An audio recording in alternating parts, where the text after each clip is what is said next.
Can you hear me, Debbie? Okay. Okay.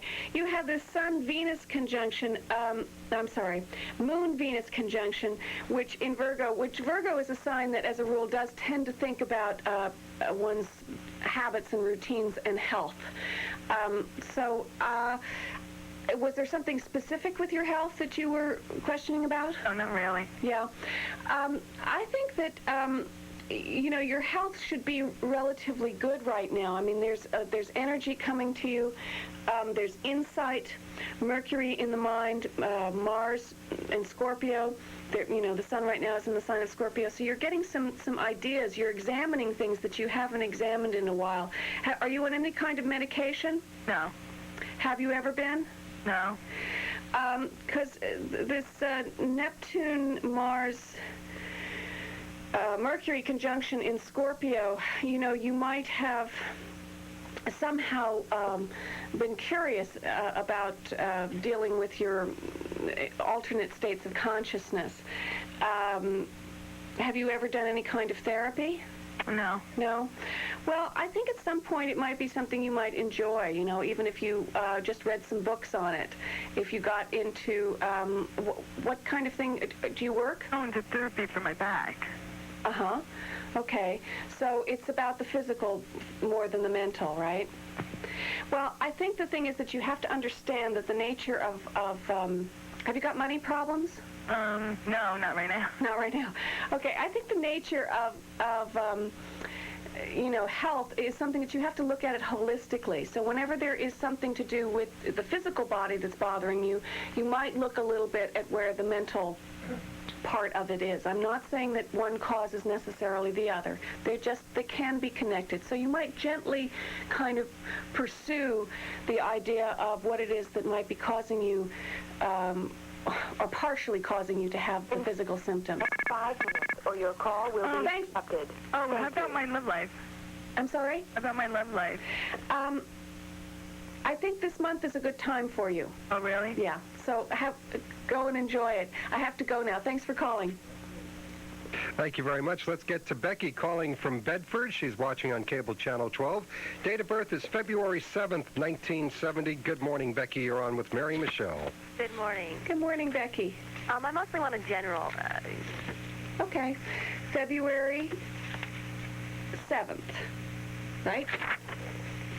Is that what you said? Yes. Okay. February 7th, the sun in Aquarius, the moon in Aquarius. No, wait a minute. The moon in Pisces. So you're born just after the new moon. You have a pretty strong focus in life. Things that you need and want and so on, you go after with great determination. Mercury in Capricorn, Venus in Aquarius.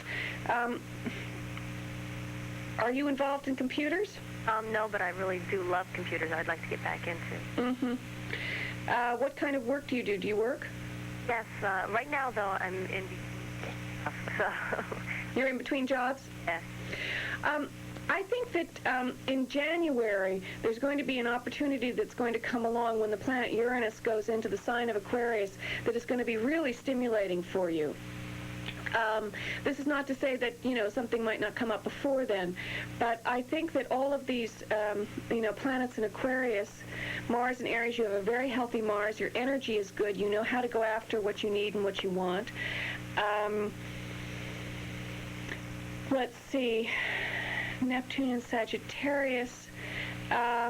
There's going to be a little bit of a confusing period that's going to go on like the middle of this month. When Pluto goes into the sign of Sagittarius, it's going to, conjunct your Neptune. So there'll be a little bit of a period. I want you to pay attention to your dreams. Do you dream? I mean, do you write them down or do you think about them? Or I want you to think about your dreams more than you have ever before, because you're going to get great insight from them. So have a pen and pencil next to the table. I have a real question about friendships. Okay. The question is, how does it look with friendships? Because I'm going through some changes with my friends. Mm-hmm. Well, Aquarius is a sign that once it's decided that it needs to move on, sometimes it's hard to look back. So if there are changes, are you feeling that perhaps you've been too critical, or that you've been Well, mostly it's that the type of friends that I used to act more of like a needy type person, that I don't need those people around me anymore. Well, this is great. I think this is a wonderful thing, and I want you to trust it, because, you know, the people that you surround yourself with are the ones that are going to help you go on to the next place. So even though you might have feelings right at the moment of difficulties with, you know, having to say goodbye, you know, a certain longing, it's okay. You know, I mean, these feelings are normal, they're human, and it's important, but I think it's also good to know when to move on. Thank you. Okay. Okay, thank you for calling, and we're talking to Mary Michele. We have an open line at 241-1310. Any question you have about astrology, horoscopes, things like that, lady can answer your questions at 241-1310. We will be back with Mary Michele and your calls in 2 minutes. Toyota North in Mount Kisco is a great place to rent a new Toyota. No, Toyota North in Mount Kisco is a great place to buy or lease a new Toyota. Right. Toyota North is also a great place to rent a new Toyota. Buy or lease. That's correct, but now you can rent a Toyota from Toyota North for a day, a week, a month, or even a half day. Also special low weekend rates. Look, Toyota North in Mount Kisco has had a reputation for fair and honest pricing and extraordinary customer service for over 25 years. It's a great place to buy or lease a Toyota. Just ask a Toyota North customer. I know, and isn't it great that now you can rent a Toyota, even Camry wagons from Toyota North, and still get that famous friendly service and more than competitive rental rates, even insurance replacement rates when your car's out of commission. You mean you can rent a Toyota at Toyota North? Right. Competitive rate, daily, weekly, monthly, even half-day and low weekend rates? And that super nice Toyota North service, too? Absolutely. Like I've been trying to tell you, Toyota North in Mount Kisco is a great place to rent a Toyota. Toyota North, Sawmill Parkway, Kisco Avenue, exit Mount Kisco, New York. Hey, your car's awfully dirty. Why don't you take it in for a wash? Well, there's no decent place around. Haven't you heard about the change? Everybody's talking about Splash, the hand wash of Bedford Hills. Oh, I used to go to this place in Bedford Hills, but it was... No, they've completely redone the place. They vacuum your car, they hand detail the wheels. These guys massage your car with lamb's wool mitts, thick foaming soaps, while you watch from their new gallery and store. Your car goes through this great touchless dryer, and then they towel dry it. They do the windows, they dust the dash, they even wipe off your door jambs. They really do all that? Do you need an appointment? No, it's while you wait, because it's on conveyor. It takes only 10 minutes, and all for just $12.75. I've got to see this. Yeah, go get splashed. It's unlike anything you've ever seen. Splash, the hand wash of Bedford Hills, is located at 527 North Bedford Road. That's Route 117, across from the Bedford Barn. Phone number 241-2266. Mention this ad before November 15th and get $2 off. And welcome back to Meet the VIPs. Mary Michele is here taking your calls on astrology and horoscopes, 241-1310, if you have a specific question. And we've been talking about Pluto. Pluto. I was going to say Bluto, but then I figured that was Popeye. Well, or Brutus. A little bit of the same kind of, you know, there can be a bullying nature about the planet Pluto or the god Pluto. Anyway, I wanted to talk about the fact that Pluto was discovered in the 1930s. And the 1930s was a time when there were all kinds of things going on that were really what, you know, in astrology we do word associations to give one the feeling of the different planets. And the feelings in the 1930s were things like mafia, the Depression, the atomic bomb, dictators, Hitler, Mussolini, Stalin. These were the guys, and the depth psychology was very big. Jung, Adler, Freud being the godfather, of course. These are all things that, you know, are ruled by Pluto. But what you have to think about with Pluto is that it's kind of like the compost heap, you know, where you put all of the reject stuff. Out of that comes the greatest new life. And Pluto rules all kinds of beautiful things like gold and gems and minerals and that kind of thing. And one of the things that was very popular in France in the 1800s was something called dowsing and working with crystals. And there's actually a shop locally called Sunburst in Mount Kisco that does a lot of crystal work. And I think crystals are things that can help you a lot to concentrate. There are many different kinds of meditation. And one kind of meditation is called concentration meditation, and you can meditate on a candle or a crystal. So anyway, I'm going to come back to that in a minute because I have another call. Okay, we're going to talk to Mariana from North Salem. Date of birth is November 21st, 11/21/1938. Good morning, Mariana. You're on with Mary Michele. Well, good morning. I guess everyone in North Salem knows my age now. They don't know your last name, though, unless you're the only Mariana. Okay, probably. Okay, well, don't worry about it. You should be proud of it. All right, I'm sorry. What was the first part of it? 1938 I got. November 21st. November 21st. Okay. I'm the last day for Scorpio. Actually, that year you're the second to last day. As I've explained before, the sidereal time is different. So you're born at 28 degrees of Scorpio, and there are 30 degrees in each sign. Anyway, okay, so you were born at the new moon. So you're someone that has great focus. Mercury in Sag, Venus in Scorpio. You've got Sun, Moon, Venus in Scorpio.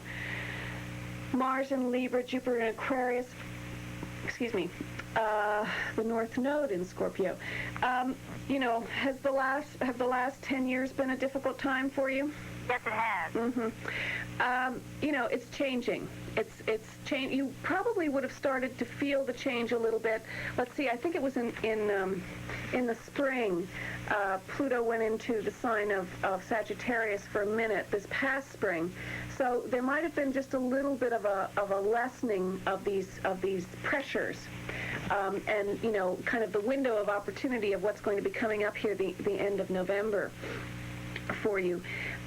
Was there a particular question?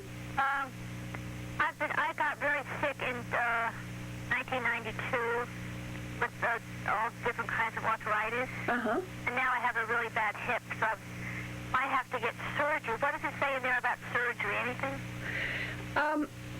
Well, the main thing you don't want to do is, as a rule, if you can avoid it, not have surgery around the full moon. The nature of the full moon is it causes excessive bleeding. So, if you're thinking about it, kind of look up in the Farmer's Almanac and see when the full moon is. Otherwise, I think that it's a very good time for you to start a new procedure of any kind. Like a new holistic kind of procedure, maybe? Holistic would be wonderful. Anything that's going to take you out of the way that you've been thinking for the last 10 years, which has been kind of a transformative but very powerful, difficult time. You're ready now to embrace new ideas and new concepps. Let me see, Mercury and Sag. If you want to go back to school now, holistic, if you want to go and study with somebody that's into holistic medicine, I think you would be able to help yourself with this as well as finding a teacher that can help you with it. But don't forget ever to do it for yourself, because it's very important to not give your power away. I haven't. I still haven't. Good. Okay. All right, thank you very much. Calling. We're going to get to Georgina just about a minute away. We're talking to Mary Michele on WVIP. If you have a question, 241-1310. Georgina, we will be with you in 1 minute. The holidays are almost here. You can find all your party and holiday needs in one store. Where's the Party? Festive Thanksgiving decorations, Hanukkah candles, and beautiful balloon wreaths for Christmas. You name it, they'll make it. Party stuff for all ages and all themes. Tree trimming, wrapping paper, ribbons, bows, accessories, and more. Whether you need 1 or 100, they have it all. They'll even design and decorate your party for you. Where's the Party? Your party supply store. Chock full of all your party and holiday needs. Where's the Party? 742 North Bedford Road, Bedford Hills, across from ShopRite. Where's the Party? Come in today. 666-2030. 666-2030. I'm back with Mary Michele. Questions can be called in at 241-1310. Georgina is on the line from Somers, December 3rd, 1956, 12/3/56. Georgina, you're on with Mary Michele. Morning. Good morning, Georgina. I have a general question. I just want to know, in general, am I on the right path? 2 years ago, I moved into a creative field, and it's been a very difficult experience, and I'd like to know if, in general, this is the right path for me. Okay. You were born, the sun in Sagittarius, the moon in Sagittarius. Do you know your chart? Because your moon changed that day. I don't know my chart. Okay, well, I think you're born with the moon in Sagittarius. The moon moves very fast. Anyway, it's the new moon. So again, it's this idea of being able to focus very strongly on whatever it is that you need to do. You have Mercury in Sagittarius, Saturn in Sagittarius. This aspect that's coming up the end of November is going to hit all of these planets. It's going to be a very powerful, transformative thing for you. And I would venture to guess that you will have a clear answer around the 22nd, around Thanksgiving. Is there anything in particular that's planned for Thanksgiving? Not at this moment, no. What line of work are you in? I'm a painter. You're a painter. Okay, I think that at the end of this month, you're going to have something that's going to inspire you to keep doing what you're doing. I think, you're someone that likes to, the sign of Sagittarius is the philosopher, the person that enjoys higher learning and the spiritual quest and that kind of thing. And I think that you, having a lot of planets in Sagittarius are very much someone that likes this sort of thing, and you will have validation of that the end of November when these 7 planets go into Sagittarius. So trust, give yourself a little bit more time and trust this. And, you're also experiencing your Saturn return, so, no, I'm sorry. No, but anyway, no, I'm sorry, that was a mistake. Yeah, I just think that it's going to be a very, very good time for you. Of course, right before our birthday is always a time that we spend rethinking things.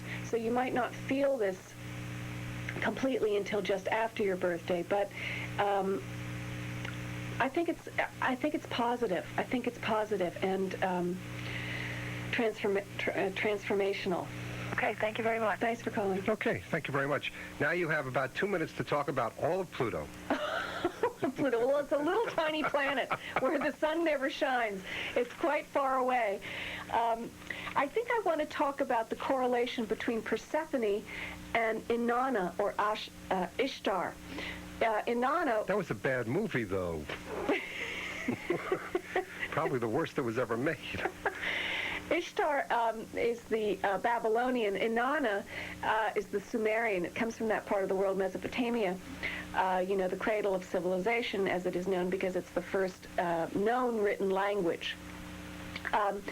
Anyway, Inanna, or Ishtar, went down into the underworld because she was grieving for her lost love.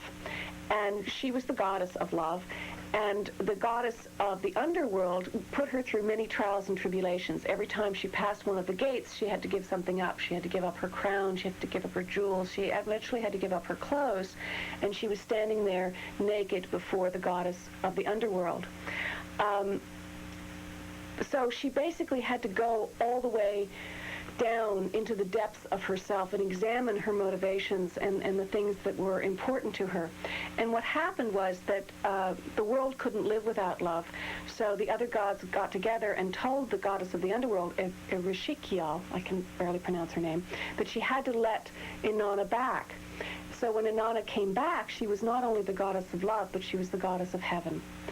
So I think that this is one of the things that we have to do or think about when we're going through the transformational process of Pluto, or Persephone, who was his consort. Does that kind of cover it, Mike? It's your show. Don't ask me. I was just, sitting here listening. I'm still a little concerned about the lady who's there, but that's neither here nor there. I mean, she was not a... Well, the lady is important in the fact that you have to realize that we all, men, women, have both in us. We have male and female characteristics. That I do know. The boy, as a young boy, that is not allowed to, that doesn't feel that he's particularly interested in sports, or he's not interested in typically male pursuits, might be subjugated to a lot of embarrassment. And it doesn't mean that he's any less masculine because he doesn't like to play football. On the other other hand, the girl that is interested in playing football, you know, and not all girls are, but some are, should be allowed to have that, you know, get to that part of herself. So, you know, the idea of this, of astrology, or any of these sort of spiritual sciences, is that you're trying to give images to help the people understand, help yourself understand, and transmit the knowledge that we have to, through symbolism and understanding, try to resolve these differences within ourselves, the male and female within ourselves. And that is what then helps us to become transformed, where we become more holistic people. All right. I guess that says it all. I'm waiting for the next Jeopardy round with astrology. I'm going to do real good on this. Well, you will. And any final thoughts? Because we've got about a minute left. What can I say? I think I would like to talk about the Native Americans and the, again, corresponding Mesopotamian. Both these cultures worshipped very highly. One of their most important was Venus. They called it the morning star. And, you know, at different times of the year, Venus appears in the morning, and then at other times it appears at night. And the symbolism behind that is, again, the story of Inanna or Persephone, of going down into the underworld, being the star at night, and then coming back up into the light and being the star in the morning. So, you know, this idea of the goddess of love is a very, very important one, and we all need more love in our lives, and we need to give out more of it. So, you know, think about Venus and Pluto and Persephone, and you know, hopefully we can come to a greater understanding of ourselves and everyone else. Mary Michele says it all. Thank you so much. See you next week. Mary Michele here at WVIP. Good morning, everyone. Taking a look at the weather forecast as we're about 30 seconds before 10 o'clock. 62 degrees outside. We're expecting variably cloudy skies, maybe a few showers or isolated thunder showers today near 70. Partly cloudy, much cooler tonight, mid-30s. Tomorrow, partly sunny, windy, almost cold. Temperatures in the mid to upper 40s, but wind chill factors there. Maybe a few afternoon showers, maybe even a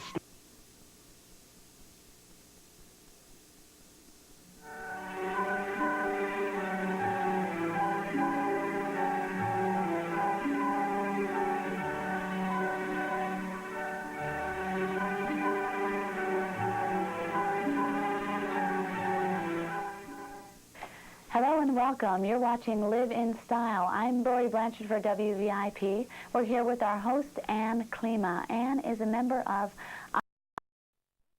Had a great Thanksgiving yesterday, Mary Michele? I did indeed, Mike. Okay, well, that's nice to hear. What are we talking about today?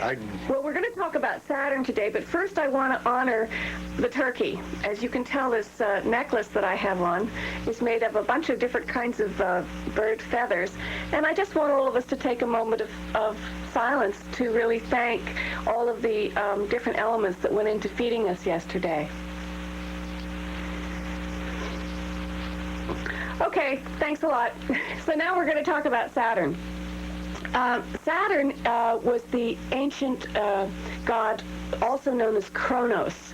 And if you think of the word Kronos, Kronos means time.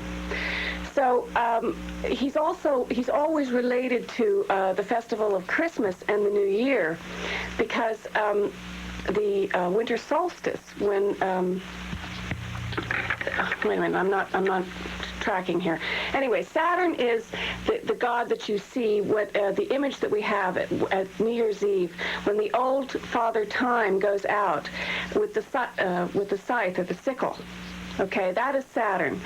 And what always trails behind him is the new baby, the new year. So inherent in the idea of the winter solstice is the idea that there is a rebirth. And if you think about it, it is the shortest day of the year, but conversely what's happening is it's also the beginning of the days getting longer. So Saturn kind of summarizes in mythology and archetypal psychology the idea of dealing with the darkest part of the soul, but then finding within that the golden age of wisdom.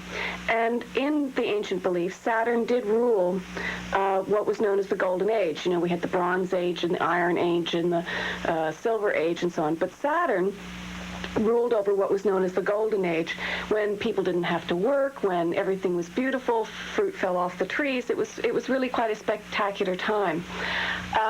But what happened was that his wisdom became slightly distorted, and this is something that can happen lots of times, with intellectuals, I think, particularly people that use their mind a lot, is that the mind can turn in on itself. And Saturn is the god that shows us how we have to examine the deepest part of our faults, our inner beings, and particularly our family structure. He is the leading of what we call the patriarchal gods. There's Saturn, Jupiter, and Uranus. So what one has to do with Saturn, and when you look at your astrological chart, everybody has Saturn, but Saturn is the part that we would all like to get rid of. It's the place, whatever sign it's in or whatever house it's in, is where we will have the greatest difficulties and the things that we have to face. And what we do lots of times is we tend to blame other people, and Saturn is the one that, through the intellectual maneuverability of it, will tend to blame first one side or the other, and or the family or whatever it is that we tend to like to blame, instead of really living up to the responsibility of the dark side of our own natures. So anyway, he's kind of a tough guy, but the idea is that if you work through the shadow part of yourself, or the idea of Saturn, when you come to old age, the golden years, like the golden age of Saturn, then you can really live and enjoy your wisdom. But in the meantime, he's somebody that you just have to work all the time at confronting these things. And lots of times what we'll do is we'll have partners in our lives, either marriage partners or people that we work with or whatever, that for some reason we come into contact with to work out these issues of our own underbelly, our own shadow side.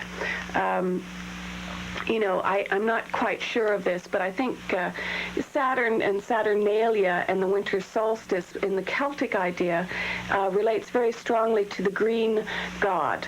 And of course, there was kind of a little bit of a shift, certainly in Britain, where the Christians tended to want to think of this green god as being like Saturn or Satan, a little... Whoa. Hold on a second. Saturn, Satan? Well, in other words, there's this, that he is the god, he's the agricultural god. Saturn is the god that used the sickle to cut down the grasses and cut down the wheats and to make things produce and grow. And the nature of agriculture has always been something that is related to pagan beliefs and thoughts. In other words, it's not something that is as prominent in Christian theology or some of the other more modern theologies. Basically, in the olden days, it was far more important to realize, about the grain and the food and so on. And even I would say that there's a certain element with this celebration that we had yesterday of Thanksgiving. It was really about the Native Americans, the Indians, relating to the Pilgrims.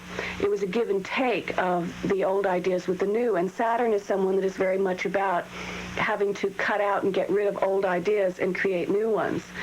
But there was a meeting of the minds with this idea of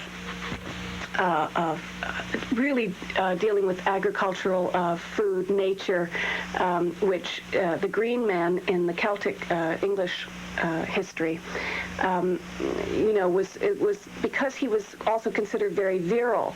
And, this is one of the fears that people sometimes take on about the idea of Satan, or, that there's this sexuality that is, uncomfortable, or, too abrupt or too direct or whatever. And I think that we have to, the point is that there is, sexuality is another one of these things that we have to face, that we have to understand about ourselves, where it comes from, how it works. And we tend to, of course, it's easier these days to talk about sex than money, but it's still something that people, I think, have trouble really verbalizing all the different ways that they feel about it. And certainly this has been, an ongoing issue. The other thing about Saturn, or, one of the reasons that I wanted to talk about it was because last week I talked about Jupiter, and we've just experienced this cycle that comes every now and again, the Jupiter-Saturn square, which is not a particularly easy time. It's kind of a push-pull of Jupiter that we consider to be the expansive, positive planet, and Saturn, which is considered the more restricted, limited planet. Now, of course, it's this idea of polarity again, which doesn't necessarily work. Of course, they both have good and bad points. If you can work through the limitations of Saturn, then you can reach your golden age of wisdom. And if you can